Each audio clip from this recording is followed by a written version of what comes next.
We would like to extend a warm greeting to all of you, whether you are brothers or sisters in Christ. Recent events have led the former Archbishop Carlo Maria Vigano to reveal startling truths and make serious accusations against the Pope and the Catholic Church. Vigano, one of the most influential and contentious figures in the contemporary ecclesiastical milieu, is renowned for his sharp criticisms and staunchly orthodox stances. Most recently, Carlo Maria Vigano participated as a guest in an interview that was conducted by Taylor Marshall. In this exclusive interview, Vigano discusses a wide range of themes that are quite pertinent to the matter at hand. These topics include his recent excommunication, the mysteries associated with the third secret of Fatima, the crisis of faith within the Church, and a great deal of other topics. However, before delving into the specifics of the interview's contents, it is necessary to have a solid understanding of the major individuals that were part of this conversation. Dr. Taylor Marshall is a well-known figure in the conservative Catholic community. He's known for tackling delicate matters that pertain to the Church, and he is also known for being a podcaster and author of books.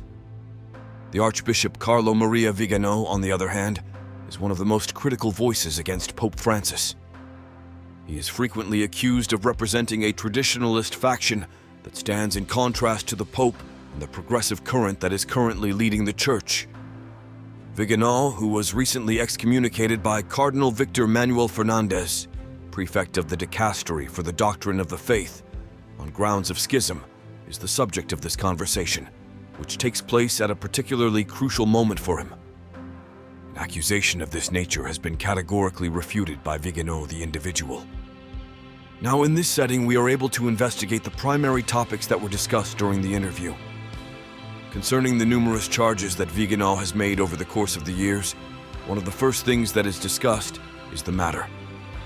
By virtue of his position as the former Secretary General of the Government of Vatican City, which he held from 2009 until 2011, Vigano was privy to a multitude of financial secrets and scandals that occurred within the Church. He was the one who brought to light the anomalies that occurred in the handling of funds by the Vatican Bank and brought attention to the fact that, despite his attempts to establish openness, large numbers of individuals who were involved in corrupt practices have been protected. Cardinal Theodore McCarrick is accused of sexually abusing adolescents and young seminarians, making this one of the most serious cases that has ever been brought against him. As a result of Vigano's revelation, it was discovered that Pope Francis would have withdrawn the penalties that Pope Benedict XVI had set on McCarrick, so allowing McCarrick to continue his activities. As a result of this controversy, Vigano made a public demand for the resignation of the Pope in the year 2018, which was an unusual event in the recent history of the Church. The recent excommunication of Carlo Maria Vigano, which was announced on July 5, 2024, is another important issue that is discussed throughout the discussion. Despite the fact that this excommunication, which is characterized as Lazzi Sentenziae, which means imposed automatically, has been justified by an alleged act of schism, Vigano vehemently rejects this accusation, arguing that he does not find himself in a state of schism at all. Furthermore, Vigano elucidated that the notification of the excommunication was transmitted through a straightforward electronic message, without any formal canonical procedure being followed. He was only given 9 days to either appear in Rome or submit a written defense, which was a very short amount of time to attempt to defend himself. According to him, this attitude is not only rare but also unfair, and he likens the situation to receiving a parking ticket. Vigano is of the opinion that the allegations made against him are without merit and constitute an effort to stifle his critical voice. Last but not least, the so-called third secret of Fatima was one of the most contentious subjects that was brought up during the interview discussions. Vigano raises questions regarding the completeness and accuracy of the version that was made public, despite the fact that the official version states that this secret was disclosed in the year 2000. He asserts that the content that has been accessible to the public has been changed or even restricted, and he contends that the genuine message of Our Lady of Fatima is about the internal crisis that is occurring inside the Church, as well as the dangers that are resulting from the reforms that were implemented by the Second Vatican Council. Vigano places a strong emphasis on the fact that the third secret contains a severe critique of the path that the Church took during the 20th century, notably with regard to liturgical innovations. According to his understanding, the decision to withhold the secret in its entirety was made with the intention of concealing the truth and safeguarding the decisions that were made by the leaders of the Church following the Council. The Tridentine Mass, which Vigano regards to be a precious treasure for the Catholic Church, is another significant topic that is discussed in the interview between the two sources. According to him, the preconciliar rite is a symbol of the holiness of the Catholic faith, and the prohibition of it, which was created by the document Traditionis Custodes written by Pope Francis, is seen to be a significant abuse of power. Vigano has strongly advocated for priests and bishops to continue celebrating the traditional Mass, even if it means facing ecclesiastical sanctions.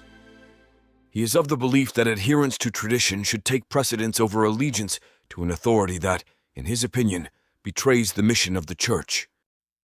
The lay faithful were encouraged to provide material support to the priests who were willing to conduct the Tridentine Mass.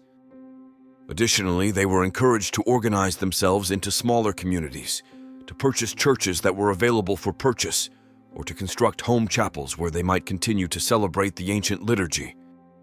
Last but not least, the interview delves into the topic of the crisis of faith that is occurring within the Church.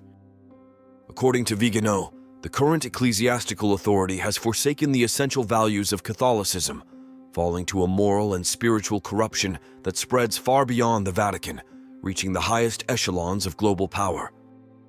He claims that Pope Francis is a counterpope and a usurper, and that he is inspired by anti-Catholic forces who have been infiltrating the Church for decades.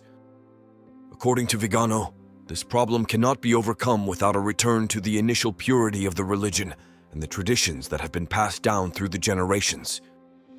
According to his conception, the Church is an institution that must be able to withstand the effect of modernity and other external factors that are attempting to transform it. It is clear that Vigano is deeply concerned about the way the Church is currently heading, despite the fact that his ideas are contentious. He encourages all Catholics to undergo a profound spiritual transformation, which is founded on the rediscovery of traditional liturgy and a strict adherence to the values that the Church has established. The interview between Taylor Marshall and Carlo Maria Vigano represents a significant contribution to the contemporary debate within the Catholic Church. Vigano's positions, although controversial, reflect a deep concern about the current direction of the Church. His call for a return to tradition, to the Tridentine Mass, and to fidelity to the fundamental principles of Catholicism constitutes an open challenge to the current leadership and to the changes implemented over the past few decades.